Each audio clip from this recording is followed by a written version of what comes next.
একটি ব্যাংকে মুনাফার হার 8% হলে উক্ত ব্যাংকে কত টাকা জমা রাখলে 2 বছর পর সরল মুনাফা ও চক্রবৃদ্ধি মুনাফার পার্থক্য 108 টাকা হবে?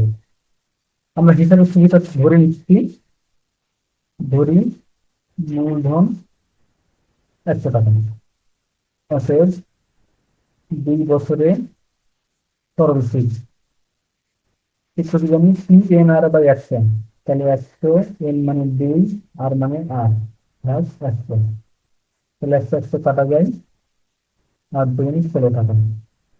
তাহলে এখানে লিখি 2 বছরে চক্রবৃদ্ধি মুনাফা বা চক্রবৃদ্ধি সুদ, এটা হচ্ছে 3 × 1 + R, 1 + R বলতে 8/100, এটা কি সুদ আসল মাইনাস আসল।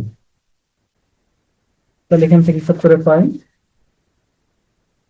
100, এরপর পাই 108, যেহেতু বর্গ আছে, ইন্টু 108, নিচে 100 × 100 মাইনাস 100, প্লাস 100 কাটা যাবে, 10 × 100, তাহলে 108 × 108 মাইনাস 100 × 100, এটা আমরা ক্যালকুলেটর চাপে হিসাব করে নিতে পারবো।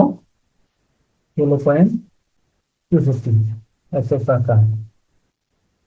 চক্রবৃদ্ধি সুদ পেলাম 16.250, আর সরল সুদ পেলাম 250। তাহলে আমরা বলতে পারি সুদের পার্থক্য সমান 16.250 মাইনাস 16 সমান 0.64 টাকা। এখন লিখি পার্থক্য 0.64 টাকা হলে আসল 100 টাকা, পার্থক্য 1 টাকা হলে আসল 100/0.64 টাকা, পার্থক্য 108 টাকা হলে আসল, তাহলে 100 × 108 নিচে 0.64, তাহলে এটা ক্যালকুলেশন করলে আমরা পেয়ে যাবো 16,875, 100 টাকা। এটা অ্যান্সার। এটা অঙ্ক আমরা আর এক ভাবে করতে পারি সরাসরি, সেটা হচ্ছে এই সূত্র ব্যবহার করতে পারি সরাসরি, Q × R/100,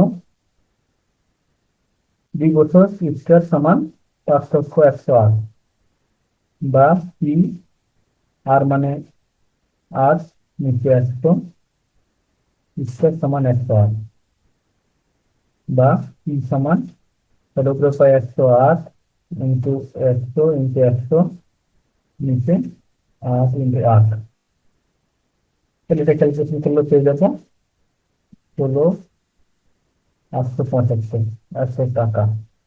এটা সরাসরি সূত্র ব্যবহার করেও করতে পারি।